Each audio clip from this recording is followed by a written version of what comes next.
Aspirants, welcome to PCS crux.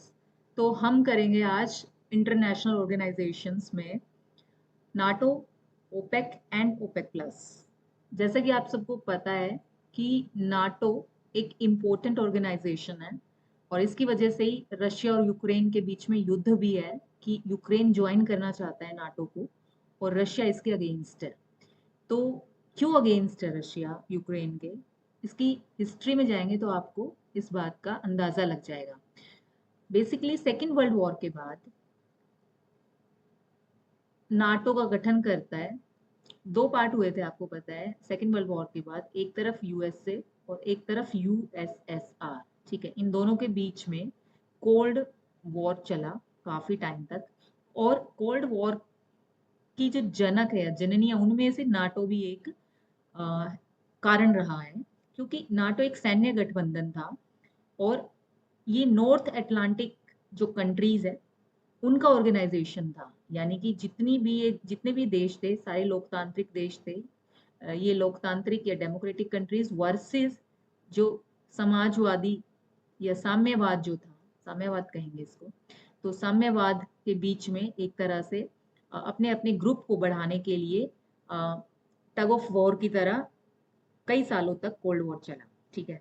तो जो NATO है उसने बहुत अहम रोल प्ले किया कोल्ड वॉर को बढ़ाने में, क्योंकि ये एक सैन्य गठबंधन था और इसके अगेंस्ट यूएसएसआर ने भी कई सैन्य गठबंधन बनाए, ठीक है। तो नाटो इतना ज्यादा इंपॉर्टेंट था उस वक्त। और आज क्यों है?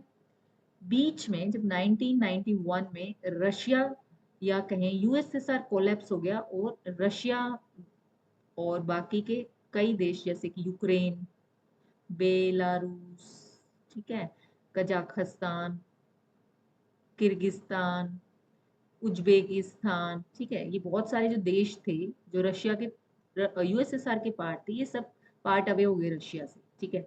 अब इनके बीच में एक तरह से ये संधि हुई थी कि ये नाटो को या किसी भी सैन्य गठबंधन को ज्वाइन नहीं करेंगे, ठीक है।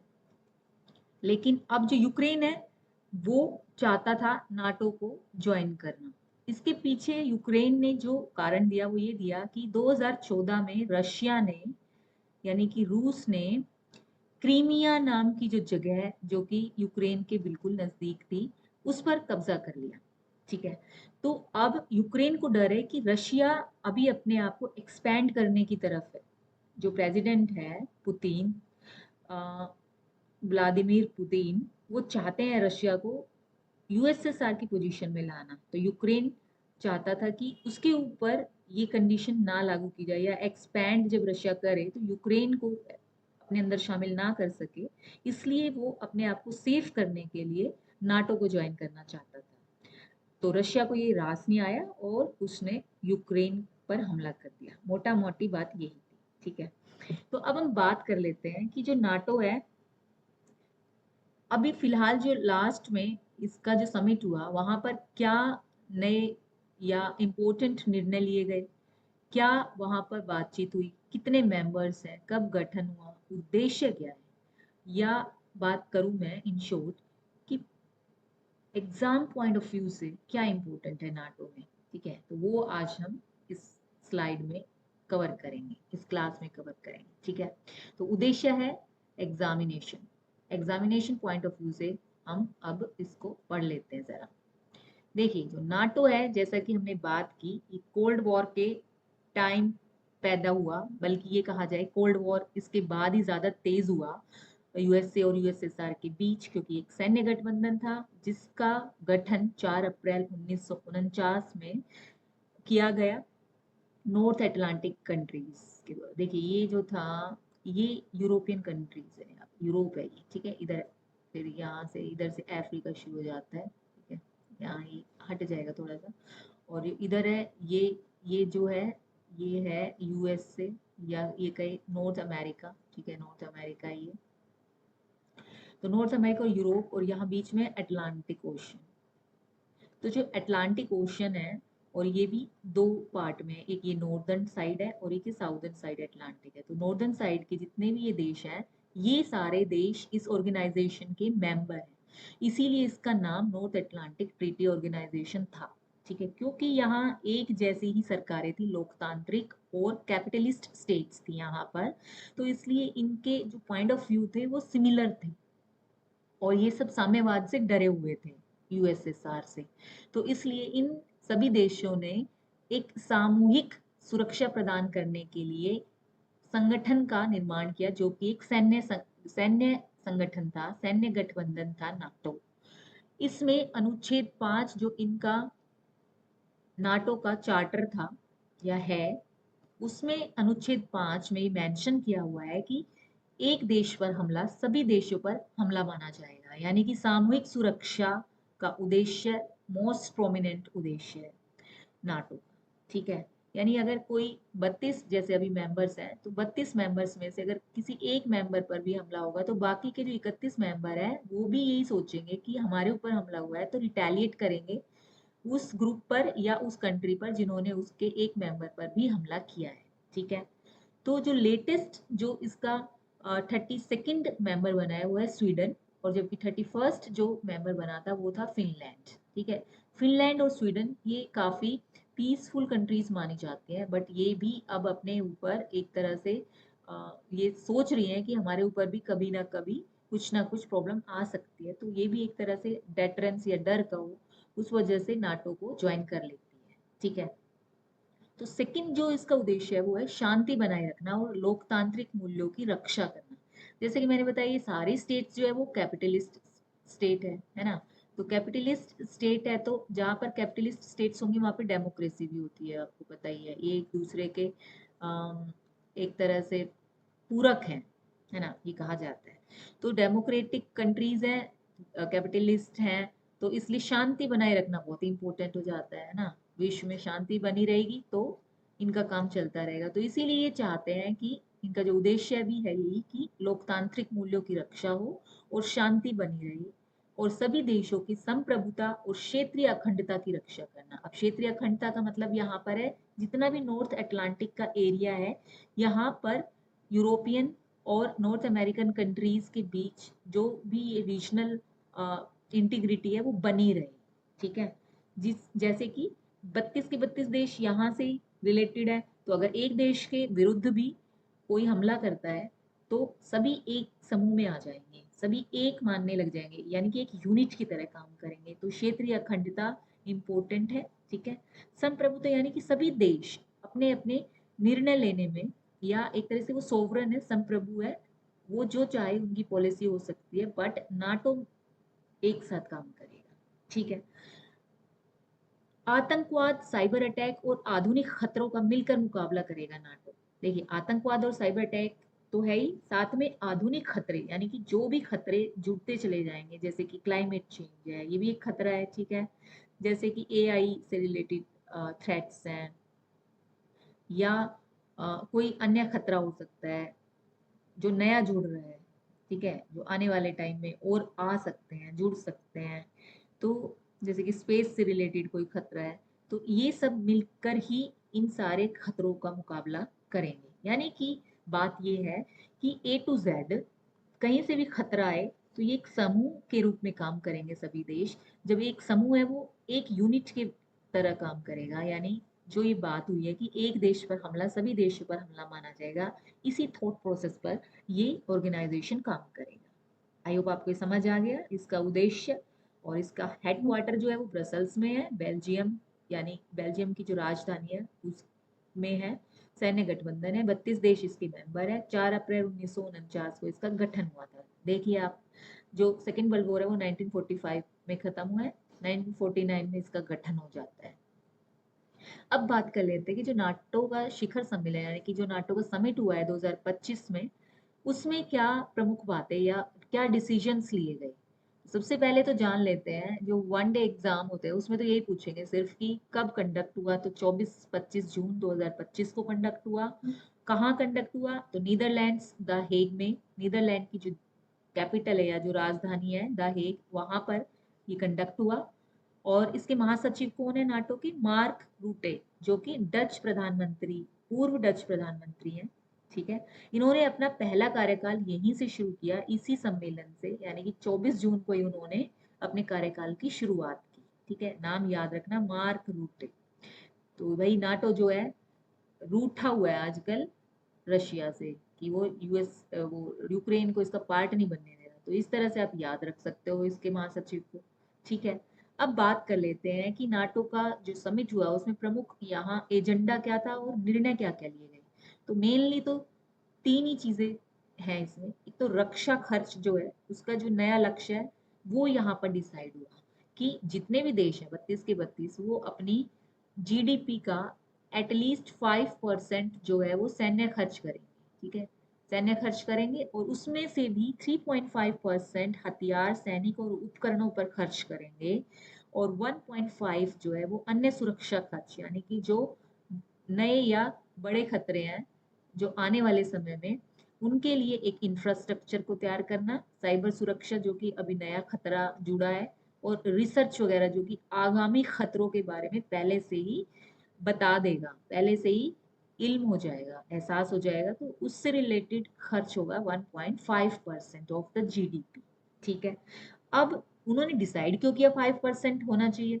वो इसलिए कि उन्होंने देखा कि जब यूक्रेन और रशिया का जो युद्ध हो रहा है उसमें इतना लंबा चल रहा है एक तो, ठीक है, यूक्रेन को भी फंड एक तरह से ये कर रहे हैं डायरेक्टली इनडायरेक्टली। तो आने वाले टाइम में हो सकता है कि इन सभी देशों में से भी किसी देश पर रशिया या और जो देश है जो चाइना है वो अपने आप को काफी स्ट्रोंग बना रहा है, तो इनको खतरा लग रहा है। तो अपने एक तो ये कि अपने आप को इतना स्ट्रोंग बनाना कि कोई आपकी तरफ नजर उठाकर ना देखे। और इन्होंने एक चीज और नोटिस की कि इनके बहुत सारे जो हथियार है वो काफी पुराने हो चुके हैं क्योंकि खर्च नहीं कर रहे हैं ये सैन्य उपकरणों पर। तो वो खराब पड़े हुए उपकरण है, एक तो वो रिन्यू हो जाएंगे और बाकी के जो देश है उन पर इनडायरेक्टली इनका असर होगा, प्रभाव होगा कि ये महत्वपूर्ण और शक्तिशाली देश है विश्व के। तो एक तरह से ये अपने आप को सक्षम बनाने के साथ साथ एक विश्व को, पूरे विश्व को डरा रहे हैं, है ना, कि हमारा जो संगठन है वो बहुत मजबूत है, बहुत शक्तिशाली है, हम तो हमसे पंगा मत लेना। ठीक है, अगर सही और आसान भाषा में समझना चाहते हो तो बात यही है। ठीक है, अब जो रक्षा खर्च का लक्ष्य है वो 2029, वैसे तो 2035 तक 5% तक लाना है, लेकिन 2029 तक सभी देशों को समीक्षा करनी है अपने जीडीपी या खर्च में कि किस तरह से वो उसको 5% तक लेकर आएंगे। तो 2029 तक उनको ये अपना रोड मैप बनाकर पेश करना है कि वो किस तरह से बढ़ रहे हैं आगे या बढ़ने की कोशिश कर रहे हैं या क्या अड़चने हैं, या वो 5% से ज्यादा भी बढ़ा सकते हैं, जो भी मतलब बात है। तो उसका जो रोड मैप है वो अवश्य ही 2029 तक तैयार हो जाना चाहिए। ये नहीं कि अचानक 2035 तक आप 5% आप एकदम से बोल रहे हो कि नहीं कर पाए हम, ऐसा नहीं है। तो ऐसी स्थिति ना हो इसीलिए 2029 तक उनको ये रोड मैप बनाकर देना है। आई होप आपको ये समझ आ गया होगा।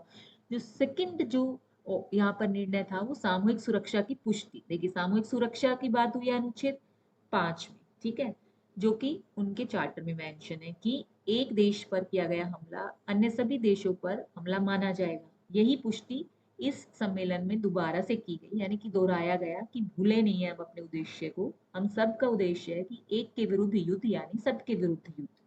ठीक है, तो एक तो ये दोहराया गया, तो इसीलिए चार्टर का जो अनुच्छेद 5 है ना वो इम्पोर्टेंट हो जाता है याद रखना। तो आपको याद रखना है, कई बार आता है कि ये जो टैग लाइन है सामूहिक सुरक्षा की कि एक पर किया गया हमला सभी के विरुद्ध हमला माना जाएगा, तो ये कौन से अनुच्छेद में मेंशन है? तो आपको ध्यान रखना है अनुच्छेद 5।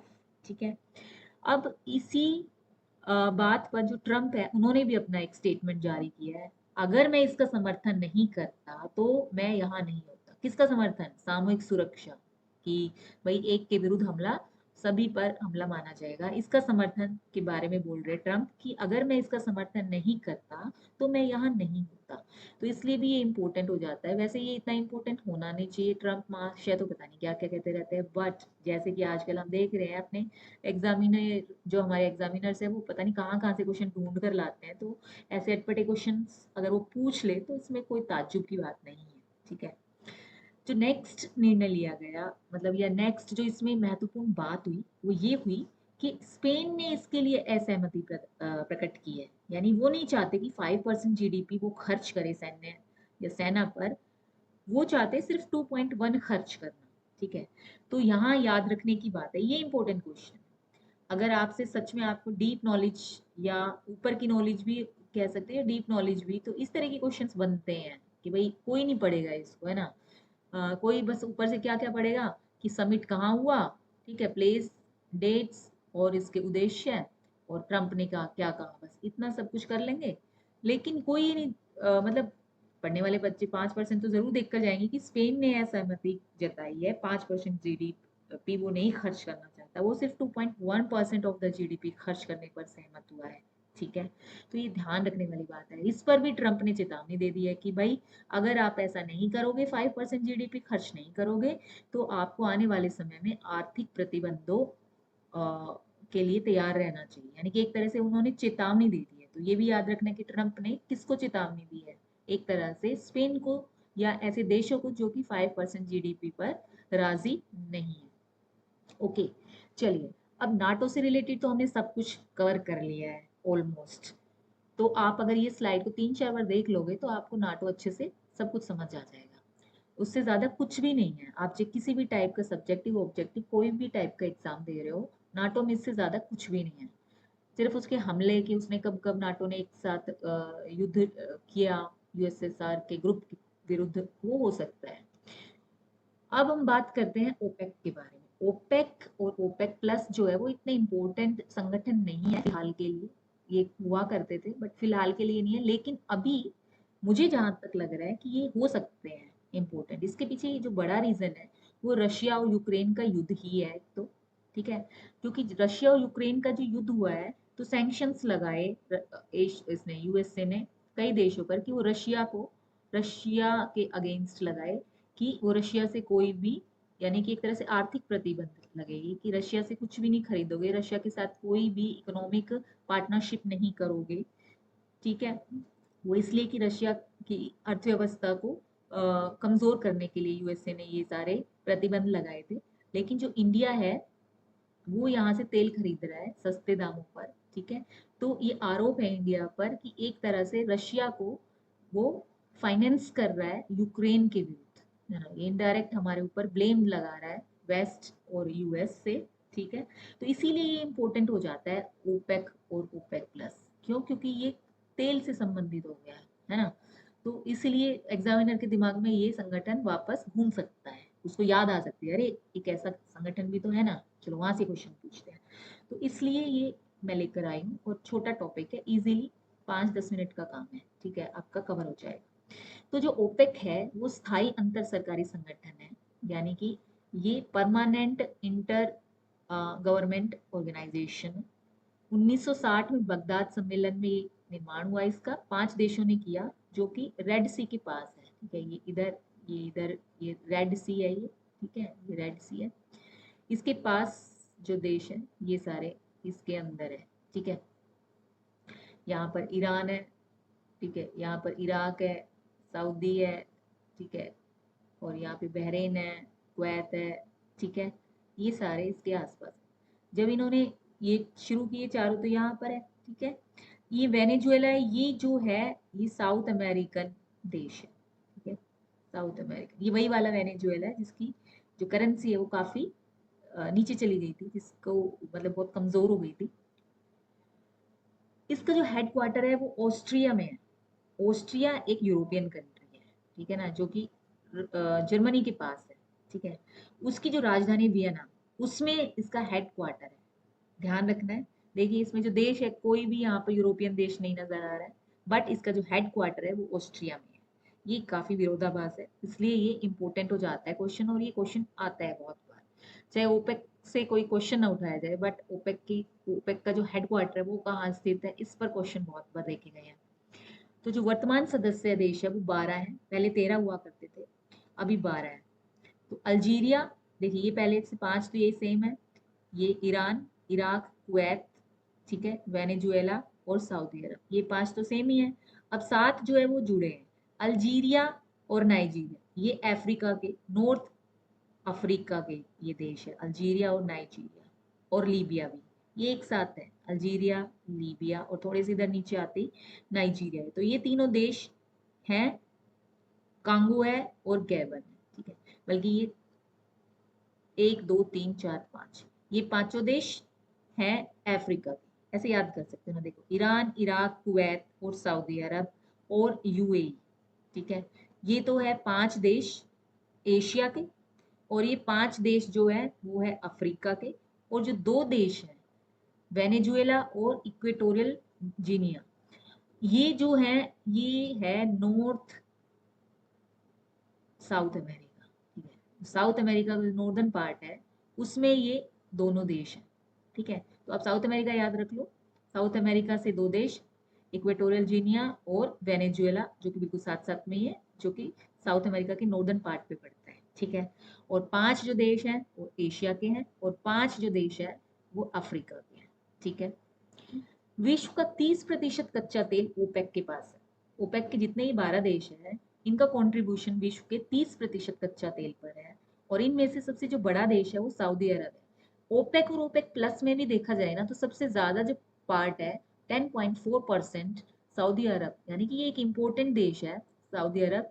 ये जिस करवट बैठता है उसी करवट ओपेक या जो विश्व में जो तेल की कीमत है वो झुकती या बढ़ती है, ठीक है। तो ओपेक और ओपेक प्लस की बात की जाए तो 60% उत्पादन विश्व का ये देश करते हैं। तो यानी कि अगर ओपेक 30% है तो ओपेक प्लस भी 30% है, इन दोनों को मिला के 60%। अब ओपेक प्लस के बारे में थोड़ा सा देख लेते हैं। ओपेक तो आया 1960 में, जबकि ओपेक प्लस यानी कि इसके अंदर 10 देश और भी शामिल हो गए 2016 में। इसका संगठन या इसका निर्माण होता है। इसका जो उद्देश्य था वो अमेरिकी जो शेल उत्पादक या जो शेल ऑयल कहते हैं इसको, ठीक है, इसके उत्पादन में वृद्धि कर दी थी अमेरिका ने, ठीक है। तो उससे प्रतिस्पर्धा करने के लिए ओपेक प्लस का निर्माण होता है, ठीक है। क्योंकि जो अमेरिका अपने तेल को वो इस्तेमाल नहीं करता है, वो एक तो दूसरे देशों से उठाकर अपने यहाँ पे पहले जब कीमत कम होती है वो अपने देश में इकट्ठा करते हैं, स्टोर करते हैं, यानी कि होर्डर है एक तरह से अमेरिका। फिर उसको बेचता है महंगे दामों पर। जब ये ओपेक या और तेल उत्पादक जो देश है वो जब कम करते हैं अपना उत्पादन, उस वक्त जब सप्लाई कम हो जाती है तो एकदम से अमेरिका जो है अपना तेल निकालता है जो स्टोर किया हुआ है, जो कि महंगा है उस वक्त, और इस तरह से वो फायदा कमाता है। तो उसके विरुद्ध जो है इन्होंने ओपेक प्लस का या ओपेक प्लस ऑर्गेनाइजेशन का निर्माण किया, ठीक है। तो जो ओपेक प्लस है उसमें 10 जो देश हैं वो इस तरह से है: अजरबैजान, बहरीन, ब्रुनई, कजाकिस्तान, ठीक है, मलेशिया, ओ, ओमान, ठीक है। इसके मैंने इनके नाम ये रेड मार्क इसलिए किया इनको, ये सारे जो देश हैं ये एशियन कंट्रीज है। अजरबैजान, ठीक है, जो अर्मेनिया के पास है, बहरीन जो कि यूएई के पास है, ब्रुनई और मलेशिया जो साउथ ईस्ट कंट्रीज है, कजाकिस्तान, किर्गिस्तान, तजाकिस्तान, ये सब एक साथ है, ओमान जो है यमन के पास, सऊदी अरेबिया के पास, ठीक है। तो ये सारी कंट्रीज है, यानी कि 3 4 5 6 कंट्रीज जो है इन 10 में से ओपेक प्लस में एशियन कंट्रीज है। रशिया जो है ये यूरोपियन कंट्री है। एकमात्र कंट्री कौन सी है ओपेक प्लस में जो, या ओपेक और ओपेक प्लस में जो कि यूरोपियन है, दैट इज रशिया, ठीक है। सूडान और दक्षिण सूडान, जो कि पहले सूडान ही था बाद में पार्ट वे होगा, तो ये जो दोनों देश हैं ये अफ्रीकन कंट्रीज है, ठीक है। बची मैक्सिको। जो मैक्सिको है ये साउथ अमेरिकन कंट्री है, ठीक है, सॉरी नॉर्थ अमेरिकन कंट्री है, जो कि यूएसए के जस्ट नीचे है यहाँ पर, ठीक है। अगर यहाँ यूएसए तो यहाँ पर मैक्सिको है। तो मैक्सिको एकमात्र ऐसी कंट्री है जो नॉर्थ अमेरिकन कंट्री है, और रशिया एकमात्र ऐसी कंट्री है जो कि एक यूरोपियन कंट्री है। सेकंड हाईएस्ट जो है वो 10.3% है ओपेक और ओपेक प्लस में, रशिया उत्पादक देश। लेकिन ओपेक प्लस में सबसे ज्यादा रशिया ही है 10.3% के साथ, ठीक है। अब हम बात कर लेते हैं, ये विश्व का है, ध्यान रखना, ये विश्व का 10.3% प्रोड्यूस करता है रशिया, और 10.4 सऊदी अरेबिया प्रोड्यूस करता है, ठीक है। तो ओपेक प्लस का जो समिट हुआ या जो बैठक हुई वो जून 2024 में होती है। ओपेक प्लस का जो उद्देश्य है अभी ओपेक का कोई भी अभी लेटेस्ट कोई समिट या कोई बैठक नहीं है। ओपेक प्लस का हुआ जून 2024 से, ध्यान रखना है।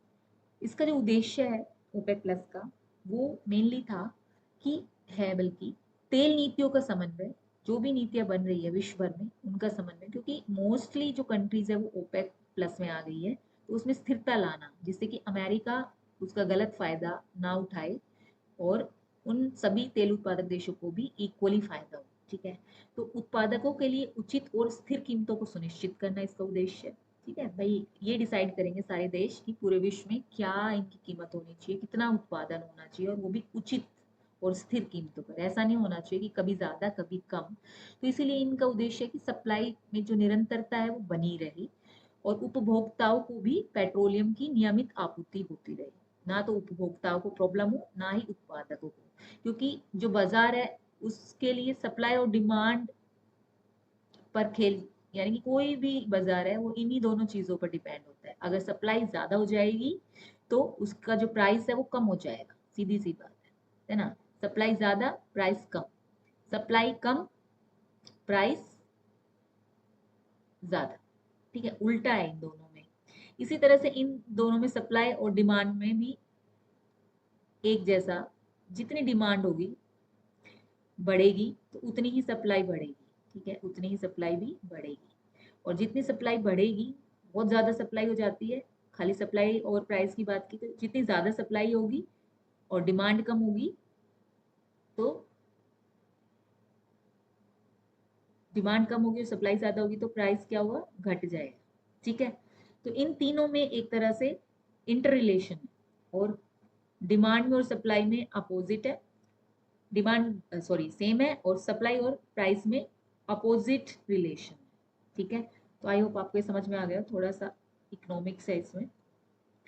अब बात कर लेते हैं कि जो जून 2025 में समिट हुआ या जो बैठक हुई, उसमें निर्णय क्या थे, मेनली ओपेक प्लस के जो देश है उन्होंने क्या डिसाइड किया। तो उन्होंने डिसाइड किया सबसे पहला तो कि भाई 2025 के लास्ट तक, आखिर में आते आते ये उत्पादन जो है वो बढ़ा देंगे। ठीक है, बढ़ाकर कितना कर देंगे, 3.66 मिलियन बैरल प्रतिदिन। ठीक है, तो सोचिए कितना ज्यादा विश्व जो है वो तेल को कंज्यूम करता है। जब उत्पादन इतना हो रहा है 3.66 मिलियन बैरल प्रतिदिन, तो इतना ही उपभोग भी हो रहा है ना। यूएई का जो कोटा है उसमें वृद्धि कर दी गई, यानी जो यूएई है यानी कि संयुक्त अरब अमीरात, उसका जो कोटा अभी तक कम था, उसने कोटे की वृद्धि की एक तरह से डिमांड की थी, तो उसका कोटा बढ़ा दिया गया है। ठीक है, तो ये जो ओपेक प्लस या ओपेक है, ये आपस में जो डिसाइड करते हैं ना, वही मान्य या वही मानना पड़ता है सदस्य देशों को। ठीक है, तो यूएई ने अपने कोटे वृद्धि के लिए एप्लीकेशन डाली थी, तो वो मान ली गई और इसका कोटा वृद्धि कर दिया गया। ये डिसाइड हुआ 2025 के जून बैठक में। ठीक है, जो रूसी डेटा है, यानी कि जो रशिया ने जो डेटा अपना बताने के लिए कि भाई कितना हम उत्पादन कर रहे हैं और हमने कितना कहाँ पर बेचा है, कितना हम इकोनॉमिकली इससे फायदा उठा रहे हैं, क्या रेट्स पर दे रहे हैं हम अपना तेल, तो इसमें अभी इनके पास ये डेटा नहीं है, तो उसमें अरेंज करने में अभी परेशानी आ रही है।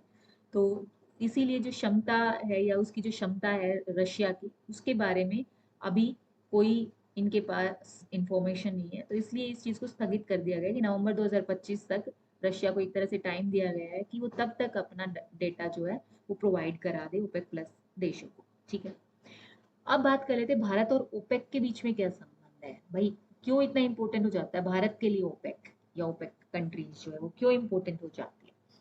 तो सबसे बड़ी बात तो ये है कि भाई भारत है विश्व का तीसरा कच्चा तेल आयातक है। आयातक, उत्पादक नहीं है, ध्यान रखना। यानी कि हम इंपोर्ट नहीं कर, हम इंपोर्ट करते हैं, एक्सपोर्टर नहीं है। ठीक है, तो आयात करते हैं, और हमारा जो विश्व में स्थान है वो तीसरा है। तो कच्चा तेल बहुत ज्यादा मात्रा में हमारे देश में आता है। वैसे भी जो पहला है वो यूएस है, पता है। यूएस जो है वो उत्पादक भी है, और लेकिन वो कंज्यूमर नहीं है सबसे बड़ा कंज्यूमर। वो खरीदता तो है, खरीदता है, यहाँ पे लगता है कि कंज्यूम करता है, कंज्यूमर है क्योंकि खरीद रहा है, लेकिन बेसिकली ये बेचता है, उत्पादक है, फिर उसी तेल को ज्यादा कीमत पर बेच देता है। ठीक है, खैर ये एक अलग टॉपिक है। दीर्घकालिक आपूर्ति के लिए ओपेक प्लस के साथ मजबूत संबंध जरूरी है, क्योंकि जैसा कि बात हुई कि 30% तो ओपेक देश हैं, 30% ओपेक प्लस के पास है हिस्सेदारी पूरे विश्व की। तो भाई दोनों के साथ संबंध जरूरी है, क्योंकि दोनों का मिला के 60% जो पूरे विश्व का तेल है ये प्रोड्यूस करते हैं, और हमें बहुत ज्यादा जरूरत है, तो हमें सस्ते दामों पर तेल चाहिए, तो इनके साथ अच्छे संबंध, मजबूत संबंध बनाने की हमें आवश्यकता है। ठीक है।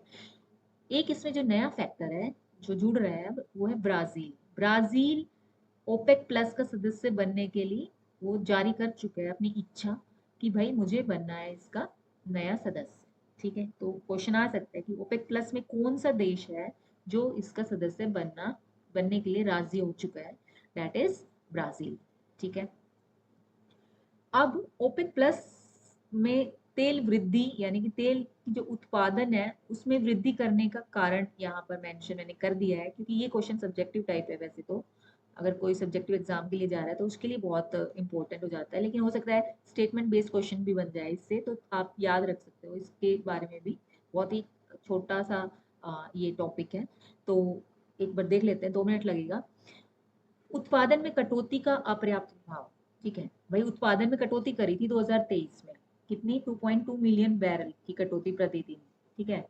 यानी कि अगर 3.66 है तो उसमें 2.2 की कटौती करके, क्योंकि सुस्त हो गई थी अर्थव्यवस्था, तो इनको लगा कि ज्यादा सप्लाई करेंगे तो डिमांड तो ऑलरेडी कम है, तो सप्लाई अगर हम कम कर देते हैं तो फायदा होगा लॉन्ग रन के लिए, हमारे तेल के कुएं सुरक्षित रहेंगे एटलीस्ट, और हमारा सस्ता नहीं बिकेगा। तो अभी हमें नुकसान हो रहा है, अगर जितना हम निकाल रहे हैं उतना ही हमारा खर्च भी लग रहा है, तो इसलिए उन्होंने मिनिमाइज कर दिया था। 2.2 मिलियन बैरल की कटौती कर दी थी प्रतिदिन के हिसाब से। ठीक है। तो अब उन्होंने क्या किया? कटौती कर दी, लेकिन उसका प्रभाव तो कुछ पड़ा नहीं, यानी कि जो विश्व है उस पर कोई प्रभाव नहीं पड़ा कम करने से। वहां पर उतना ही उत्पादन इन्होंने तो कम कर दिया, लेकिन जो सप्लाई है वो तो कम हुई नहीं। सप्लाई क्यों नहीं हुई कम? वो इसलिए नहीं हुई क्योंकि अमेरिका ने अपना तेल उतार दिया। ठीक है। एक तो बात ये हुई, तो इसलिए। दूसरा, क्योंकि 2020 में जो कोविड आया उसके बाद जो इंडस्ट्रियल एरिया है वो कोलैप्स हो गया सभी देशों का। ज्यादातर देशों का जो जीडीपी है वो क्या हो गया? नीचे चला गया। के शेप की उनकी इकोनॉमी बन गई। ठीक है। तो के आकार की इकोनॉमी बनने की वजह से स्थिर नहीं रही इकोनॉमी, असमान वृद्धि, कभी ज्यादा कभी कम। ठीक है। तो वो जो स्थिरता पहले तेल उत्पादक देशों को थी कि इतना कंज्यूम करना है, सॉरी इतना उत्पादन करना है, इतना कंज्यूम होगा विश्व के द्वारा, तो वो जो डाटा था वो एक तरह से उनका यूजलेस हो गया, क्योंकि अभी पता ही नहीं चल रहा था कि कितने की जरूरत है और कितना चाहिए, और अगर हम बढ़ा रहे हैं तो उसका फायदा होगा कि नहीं होगा, ये भी काफी अस्थिर व्यवस्था या अस्थिर स्थिति आ गई थी। ठीक है। इसके बाद जो ओपेक प्लस जो थे उन्होंने, अब यहाँ पर अपर्याप्त दो कारण थे ना, कि उन्होंने ओपेक प्लस ने तो कटौती कर दी लेकिन अमेरिका ने बढ़ा दिया, ऊपर से जो ओपेक प्लस के कुछ देश थे ना उन्होंने अति उत्पादन शुरू कर दिया, यानी कि इन्होंने नहीं माना। कौन कौन से देश थे? Kazakhstan, Iraq, UAE, Nigeria. इन्होंने कहा भाई हम तो और ज्यादा करेंगे, कमी हो गई है विश्व में तो चलो हम कर देते हैं इस कमी को पूरा। तो इसीलिए कोई प्रभाव पड़ा नहीं था। ठीक है। और एक जो इम्पोर्टेंट फैक्टर है इसमें ये है कि जो सऊदी अरब है ना, ये स्विंग प्रोड्यूसर के नाम से इसका नाम है। ठीक है, ध्यान रखना। स्विंग प्रोड्यूसर कौन है इन सब में? सऊदी अरब। यानी कि अगर देखो, रशिया ऑलरेडी, जो रशिया उत्पादन तो ज्यादा करता है रशिया, लेकिन ये इतना कोर एरिया में नहीं करता, लगातार नहीं करता है। ठीक है, बहुत बार। और इसका खुद का, क्योंकि इतना बड़ा देश है तो यहाँ पर ही कंज्यूम खुद के देश में हो जाता है, तो विश्व में इतना ज्यादा ये फर्क नहीं डालता है। लेकिन जो सऊदी अरब है, छोटा देश है, इसकी बहुत कम पॉपुलेशन है, एरिया भी यहाँ पर इतना कंज्यूम भी नहीं होता है, तो इसीलिए स्विंग प्रोड्यूसर है ये। तो ये उचित और सही मात्रा में ज्यादातर खेलता है, इतना ही। यानी कि अगर ये कम कर दे सप्लाई को या उत्पादन को, तो सप्लाई पर असर पड़ता है। कम करेगा तो भी असर पड़ेगा। ठीक है। ज्यादा करेगा तो भी असर पड़ेगा। तो यानी कि एक तरह से स्विंग प्रोड्यूसर जो है ये अपनी मर्जी से करता है, ये जब चाहे, ये नहीं है कि लगातार जो विश्व में चल रहा है वही चल रहा है, तो इसीलिए इसको नाम स्विंग प्रोड्यूसर है। ये अपनी मर्जी से अपनी अर्थव्यवस्था के हिसाब से ज्यादा या कम प्रोड्यूस करता रहता है तेल। ठीक है। तो इसने कई बार ऐसा किया है, कई साल ऐसे आए हैं जिसमें कि अभी जो लेटेस्ट है वो 2000 आई थिंक 23 में इन्होंने कम ज़्यादा किया था। ठीक है, तो इसीलिए इसको स्विंग प्रोड्यूसर कहते हैं। जैसे कि अगर और देशों को देखा जाए तो उत्पादन उनका स्थिर रहता है, इसका स्थिर नहीं रहता है। ठीक है, आई होप आपको समझ आ गया। ठीक है, तो चलिए आज की क्लास यहीं तक। आज हमने किया नाटो, ओपेक और ओपेक प्लस। ठीक है, तीनों की समिट्स कहाँ कहाँ हुई, ये द हेग में हुई इसकी, नीदरलैंड्स में।